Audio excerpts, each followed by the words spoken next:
Swami Brahmananda received this Ajapa Kriya from Maha Yogi and Param Siddha Barodi Loknath Brahmachari. Loknath Baba's spiritual journey is simply miraculous. Mahatma Bijay Krishna Goswami once visited Loknath Baba in his Barodi ashram.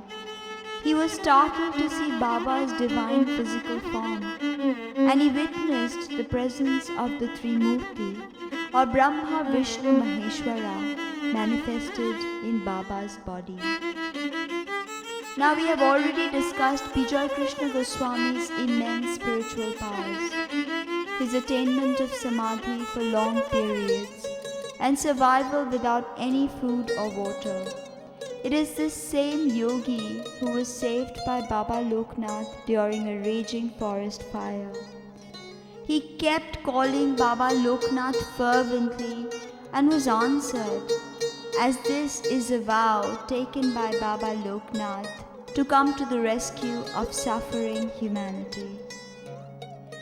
So it can be said that this Kriya has been in practice through very many Manvantaras and has percolated through the ages in some form or another. Sadashiv, Brahma, Narada, Vashishta, Dhruva, Prahlad, all were practitioners, and this is known throughout the sadhak community. Sri Ishvara Swayam is the Adi Guru of this sadhana.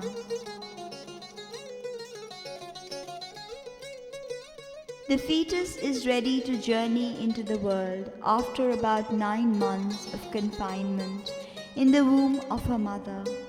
And from that moment on, her physical body is subjected to constant exhalation and inhalation. Her existence is based on them. While in the womb, she never needed to be a slave to breath. She derived oxygen, food, and water from her mother.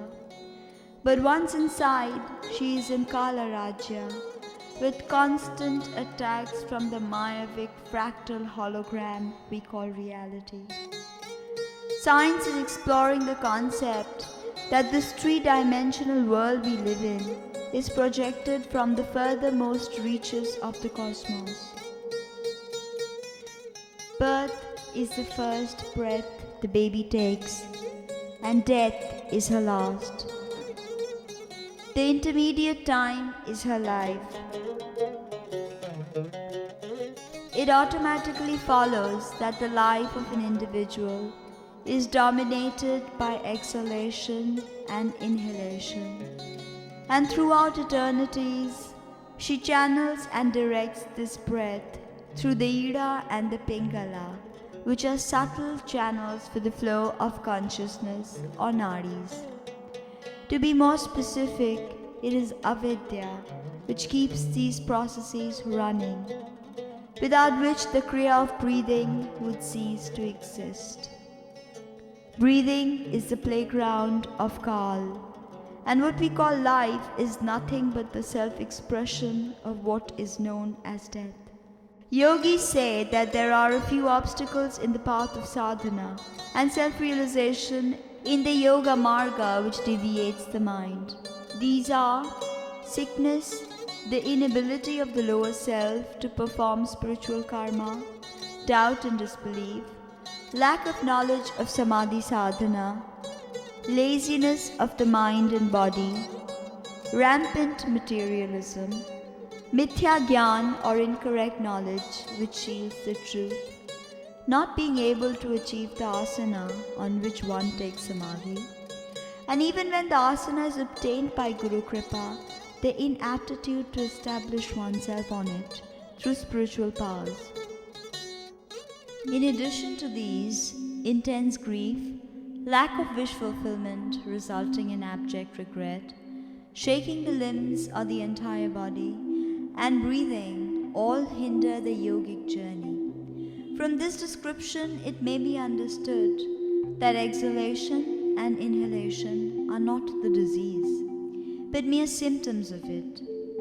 Once the disease is eradicated, then it is realized that there is no need to keep breathing, no need to remain a slave. The frenzied kriya of breathing can disappear for good. The root of the breaths we take is self-deviation, which occurs due to ignorance, lack in experiencing consciousness, or the lack of knowledge of self-realization. Once a Paramatman is experienced, then the body becomes still and the breaths fade away, leaving the sadhika in a supreme state of consciousness or samadhi. When the deep mystery of the pranav mantra or Om mantra is exposed to the sadhika, she realizes that Ajapa Jaap is the supreme version of all Jaap and is the pillar on which every other sadhana rests. In the duration of an ahoratri, that is one day and night or 24 hours, the breathing count of a human is 21,600 approx. Even though it may differ slightly from person to person, but generally this is the case. The breath leaves the body with a hung sound. This is exhalation. And it re-enters with a so sound, which is inhalation. Yogis tell us that Jiva is eternally chanting this Hamsa mantra or Ajapa Gayatri. Plants and animals do the same.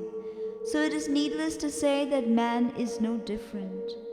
But there is a fundamental difference between the plants and animals with a human being, who can reverse this dance of the breath through sadhana and tapas. A sadhika can gain the right to transform this flow and chant Soham instead of Hamsa, and then magic happens. The path to self-realization opens up. The chaotic breaths through the Ira and the Pingala settle down at Sushumna to become calm and absolutely still. Sushumna is Brahma Marga, or the path of illumination. We must try to grasp the subtle concepts of Ira, Pingala, and Sushumna for a better understanding of the subject. They are nadis, which are channels through which consciousness flows. As negative and positive forces of electricity flow through complex circuits, similarly the Pram Shako, or vital force, and Manas Shako, or mental force, flow through every part of our body via these nadis. According to the sacred teachings of Tantra, there are 72,000 such channels through which the stimuli flow like an electric current from one point to another.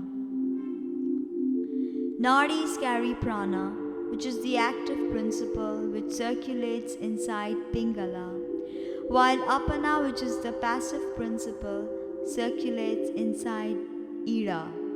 When they both circulate inside Sushumna, the Kundalini awakens. Ira and Pingala are located in the two hemispheres of the brain. Pingala is the extroverted or active solar nadi and corresponds to the right-hand side of the body and left side of the brain. Ira is the introverted lunar nadi and corresponds to the left-hand side of the body and right side of the brain. The lunar serpentine Ira is of a pale color and has negative polarity. It is feminine like the yin of Chinese philosophy. The solar serpentine Pingala is red and has positive polarity. It is masculine like yang. Now Sushumna connects to the base chakra to the crown chakra, and as said, it opens the sadhika to Brahma Vidya. The mind diverts no more and the Kundalini ascends. If she cannot bring the breath to Sushumna, then it will not be possible to spiral upwards and gain self-realization. The mind continues to trick her. The voluntary cessation of breath, or kumbhak, is established through Sushumna